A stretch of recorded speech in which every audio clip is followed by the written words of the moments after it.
ఈసారి December 31 వైకుంఠ ఏకాదశి కూడా వస్తుంది. మేము అనుకున్నాం మనసులో, భగవంతుడా ప్రతి December 31 వైకుంఠ ఏకాదశి రావాలి, అప్పుడు అందరూ పవిత్రమైన భావంతో ఉండొచ్చు. It's very very spiritually potent day. మన వైకుంఠ ఏకాదశి December 31 కూడా కలిసి వచ్చింది.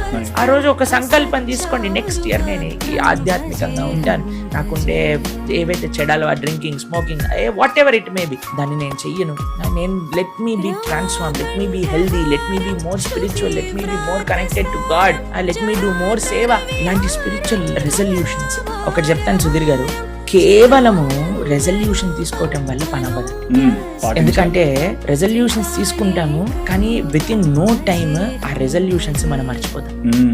ఆ రెజల్యూషన్స్ ని కీపప్ చేసే ఒక మెంటల్ స్ట్రెంగ్త్ మనకి ఉండదు. ఎందుకంటే we do not have any support. మనం ఒక మంచి మార్గంలో నడవాలి అంటే ఒక సపోర్ట్ సిస్టమ్. దాన్నే స్పిరిచువల్ సర్కిల్స్లలో సాధు సంఘము అని అంటే.